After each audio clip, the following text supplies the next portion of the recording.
Welcome to The Explainer. Today, we're going to unpack a story that's been unfolding for 60 years. It's all about how the computer went from having just one lonely brain to a whole team of specialized silicon geniuses. So let's meet the team. So, have you ever stopped to think about why your phone is literally more powerful than a supercomputer from the 90s? It sounds kind of crazy, right? But it's the reality we're all living in. So, how on earth did we get here? Well, the secret isn't some single magical super chip. Not at all. It's actually a whole team of specialists, each with a very specific job. And today, we're going to tell their story, starting with the original boss. Okay, let's rewind the clock. We're starting back in the 1990s. Back then, things in your computer were, well, a lot simpler. There was basically one boss, the general manager, and it was running the entire show. Yeah, back in the early days of personal computing, chips like the legendary Intel 486 and the Pentium series, they were the undisputed kings. They handled pretty much every single task you could throw at them, from crunching spreadsheets to loading up those very first web pages. So let's stick with that analogy. The CPU is that super reliable general manager. It's incredibly smart, it's great at all sorts of complicated tasks, but, and this is the key part, it tackles them one by one, in a very orderly, sequential line. It really is the ultimate powerful generalist. But even during the CPU's reign, you could start to see the problem. The general manager was getting a little overwhelmed. Tiny, specialized chips were already being hired for very specific jobs, like just processing audio. It was a huge hint that the one-chip rules-all era was coming to an end. So, as we headed into the 2000s, our general manager was about to get a brand new, very powerful coworker. A game-changing specialist showed up.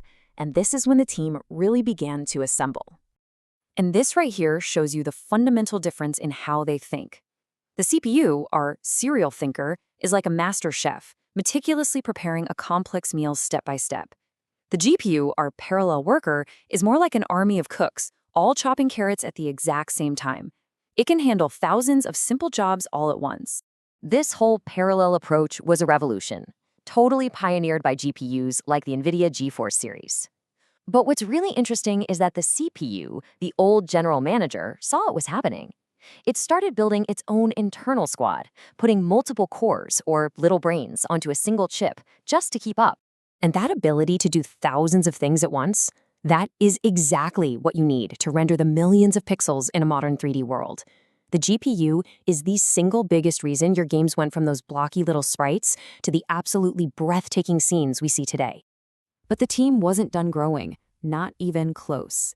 As we got into the 2020s, the huge demand for artificial intelligence meant the processor team didn't just grow, it completely exploded with brand new kinds of intelligence and adaptability. So, say hello to the NPU, or the Neural Processing Unit. If the CPU is the manager and the GPU is the artist, then the NPU is the team's dedicated AI brainiac. These chips, things like Google's TPU or the neural engine in Apple's M series, are designed from the ground up to do one thing incredibly well: power machine learning and AI. And then there's maybe the most fascinating specialist of all, the FPGA. Just think of it like a processor made of digital clay. Its circuits aren't fixed. You can actually rewire them on the fly to become the perfect custom tool for a specific job, and then completely rewire it for the next one. It's the ultimate adapter. So here's our team roster for today. You've got the CPU as the manager, handling general tasks. The GPU is the artist, painting beautiful graphics. The NPU is the brainiac, crunching all those AI models. And the FPGA is the chameleon, adapting to whatever task is at hand. This is the team that powers our modern world. So what's next? Where does the team go from here? Well, the newest recruits aren't just faster specialists, they're based on entirely new principles. The future of processing is starting to look less like engineering and a whole lot more like science fiction. First up, we have neuromorphic processors. Now, these are wild. They aren't just programmed, they're actually designed to mimic the structure of the human brain, complete with silicon neurons and synapses. The goal is to process information and learn in a much more efficient, brain-like way. Then we enter the quantum realm.